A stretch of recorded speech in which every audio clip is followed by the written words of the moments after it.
Bonjour, Bertrand Mario, avocat à la Cour. Aujourd'hui, nous commençons une nouvelle série sur les fondations, spécifiquement sur les fondations sans but lucratif de la loi de 1928 sur les associations et les fondations sans but lucratif, les fondations de droit luxembourgeois. Donc,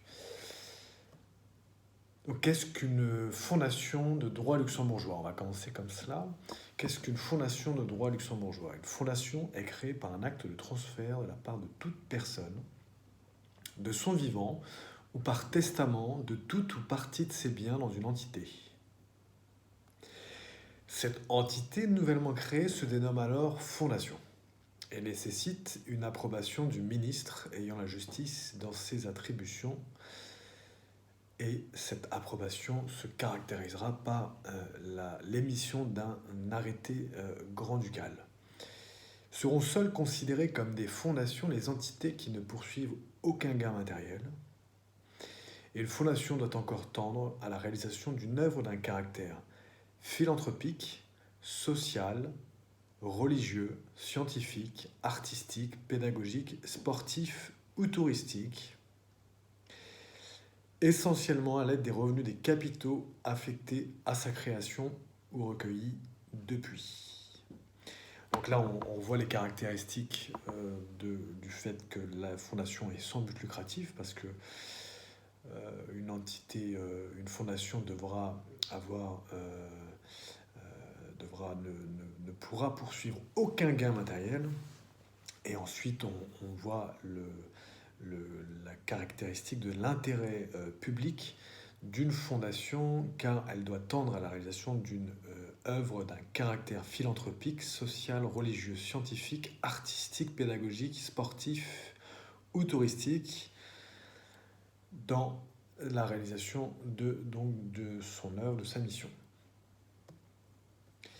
On peut mettre cela en parallèle avec les associations qui poursuivent un but d'intérêt général, toujours dans la même, qui sont d'ailleurs dans la même loi, la loi de 1928, la loi du 21 avril 1928. Et ces associations sans but lucratif qui poursuivent un but d'intérêt général à caractère philanthropique, religieux, scientifique, artistique, pédagogique, social, sportif ou touristique. Donc on voit des caractéristiques très proches de la fondation. La fondation ainsi créée jouira de la personnalité juridique dans les conditions déterminées par la loi. Donc, la loi 1928. Et on a un peu évoqué tout cela, et on va continuer à parler des fondations pendant quelques temps, dans le cadre de certains articles que nous allons publier les prochains jours. Et tout cela, vous pourrez retrouver bien sûr sur vos plateformes habituelles de podcast ou sur notre chaîne YouTube et bien sûr sur notre blog, sur le site internet marioavocat.com. Voilà pour aujourd'hui, donc Bertrand Mario, avocat à la Cour. Et pour aller plus loin, nous allons donc en fait ces articles, les articles sur les fondations, c'est les articles 27 et suivants de la loi du 21 avril 1928. On ne va pas énumérer tous ces articles tout de suite, mais on peut déjà indiquer la substance même de l'article 27 de la loi du 21 avril 1928.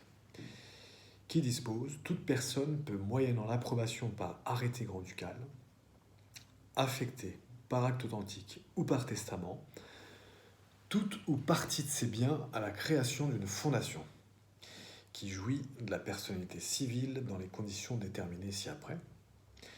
Et l'alinéa 2 de renchérir de l'article 27 de la loi du 21 avril 1928 sont seuls considérés comme des fondations les établissements qui, essentiellement à l'aide des revenus des capitaux affectés à leur création ou recueillis depuis et à l'exclusion de la poursuite d'un gain matériel, tendent à la réalisation d'une œuvre d'un caractère philanthropique, social, religieux, scientifique, artistique, pédagogique, sportif ou touristique.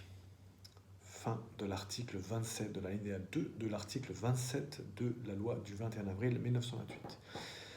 Voilà pour notre entrée en matière sur le droit des fondations luxembourgeois avec notre définition de la fondation.